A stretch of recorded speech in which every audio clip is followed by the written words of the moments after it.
Oh my god, what?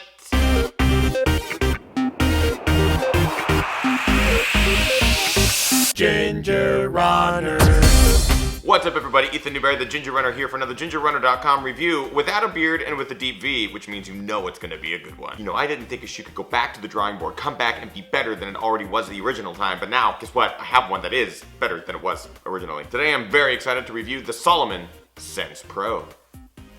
It's blue. Now you might look at this shoe and you might think it looks familiar. That's because it's a combination of two shoes that I reviewed last year, one of which was one of my favorite trail shoes I have ever run in, the Salomon Sense Mantra. The Salomon Sense Pro here is a combination of the Sense Mantra and the S-LAB Sense Ultra. They basically took the best parts of both shoes and created this beautiful Frankenstein shoe that I would probably tongue kiss. Not gonna happen. The midsole, the outsole, all Salomon Sense Mantra. The upper, S-LAB. It's almost as if Salomon was watching my reviews and went, you know what, this guy's right, these shoes are great, but we can make them better. I've run in this shoe a lot so far in 2014. I ran the Sean O'Brien 50K in this shoe, loved it. I'm gonna be pretty nitpicky in this review. I have a couple of dislikes, but for the most part, I love it. Let's get on with this review. Things that I like about the Salomon Sense Pro. The S-LAB upper, I think it's a great improvement over the last upper from the Mantra. We have welded overlays, so there's no real stiffness, no stitching. Completely seamless on the inside. A lot of the things I love about the S-LAB Ultra upper, it's right here. I love this upper, it feels great. It feels true to the Mantra. I really love the Sense Mantra, and while I know that there's a Mantra 2 coming out, I looked at the Sense Pro and went, this is the version of the Mantra that I wanted the original Mantra to be. I wasn't let down, it's just a really great improvement, but it still holds true to the essence of the original shoe, which actually makes me pretty excited about the Mantra 2 to see how they improved that shoe. The outsole. Same outsole that I came to love in the Mantra. It's really grippy on all surfaces, wet trails, dry trails, roots, rocks, logs, everything. While the lugs might not be super deep, they definitely grip everything and it gives you a good sense of traction. Really fantastic on technical trails. The EndoFit and SensiFit technology. Now the reason I like this upper so much is because it fits my foot fantastically. It's like you're putting on a sock. You have a gusseted tongue, it just fits right in there, no seams on the inside. That technology that helps fit to your foot is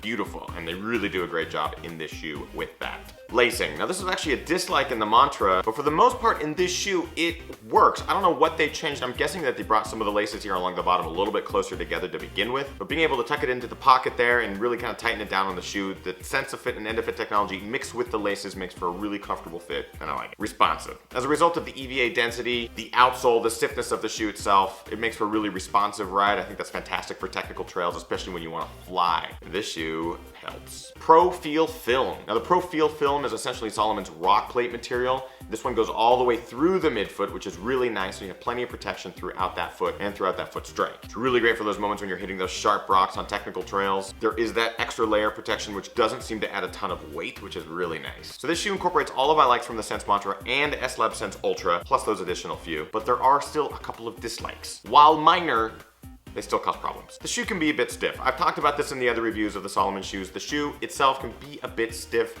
You don't necessarily feel it on those technical trails because you're really kind of jumping between rocks and between good footholds. But that EVA midsole material is a bit dense, is a bit stiff, so if you're not used to the ride, it will take some getting used to. But I still like it. There's not a lot of stiff shoes that I like. This is one that I do. Durability. Now this is a concern that I had with the Mantra and the S-LAB Sense Ultra. The shoe is showing a bit of wear and tear up here around the ankle, but I'm not seeing a lot of the issues that I had with the Ultra along here in the forefoot where the welded overlays are coming apart. None of that has happened yet, and I have a good 50 or 60 miles on this shoe. So I'll put that as a dislike, though I'm not running into too many issues yet. We'll see how that unfolds. Narrow-ish. I'm just warning you now, the shoe doesn't necessarily run narrow, but the toe box is a bit tighter than you would expect. If you have a wide forefoot, you might want to try the shoe on in a store before you go and purchase. It just runs a bit narrow. It's fine for my foot. I think the upper is flexible enough for my forefoot to display. Just know what you're getting into. Insole shortness. I've actually had some issues where the insole doesn't quite meet the edge of the inside of the shoe, so I can feel with my toes this little edge just creeping back, especially on the descents. It bugs me. It's not a deal breaker, but it's a bit of that fit and finish that you hope gets resolved. And finally, it's a bit heavy. 9.5 ounces. It's under 10, which I like, but at 9.5 ounces, it's still on that heavier end of trail shoes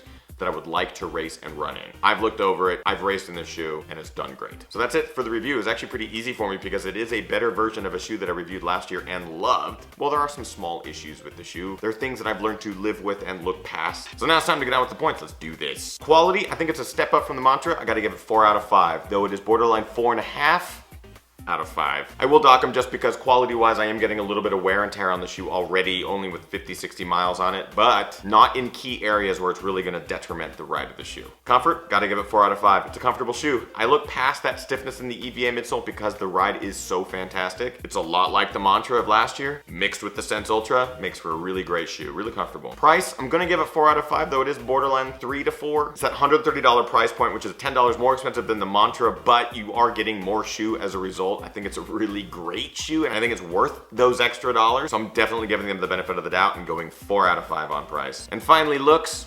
4 out of 5. I think this is dope. While it looks like a Smurf, I think it looks like a badass Smurf. The other color version of this for men is a nice bright green yellow. I think it's awesome. If these Salomon shoes were Pokemon, I would definitely catch them all. You might not get the reference, but your kids will love it. That brings our grand total to 16 out of 20 for the Salomon Sense Pro. Dynamite score for a dynamite shoe. If you ran in the Mantra last year, if you ran in the Sense Ultra, consider the shoe, try it on. It will be worth your time. So that is it, and it brings us to our question of the day. Have you guys run in the Salomon Sense Ultra, Salomon Sense Pro, Salomon Sense Mantra? Let me know in the comments below and let me know what you think of any of those shoes and what shoes you are looking forward to this year. Remember, if you like this video, be sure to like, favorite, and subscribe to this channel, youtube.com/thegingerrunner. If you really like this review, share it with your friends. Let them know what I'm doing over here. I'm on all the social networks. You can find me on Twitter @thegingerrunner, over on Facebook, facebook.com/thegingerrunner, on Instagram @EthanNewberry, posting really great photos over there, if I must say so myself. And of course, gingerrunner.com, the hub of all things ginger and great. And don't forget, every single Monday at 6 p.m. Pacific Standard Time, I am doing something no one else is doing, and that is Ginger Runner Live, right? Answer all your questions live. We bring on guests, talk about running, ultra, marathon, triathlon, everything, and answer your questions on the fly as you type them in the chat room. It's pretty cool, and I'm really excited about it. In the meantime, I hope you guys are getting out there training hard, racing harder, and partying the hardest. I know I am. Speaking of which, #TrainRaceBeer. We'll see you guys next time. And catch 'em all!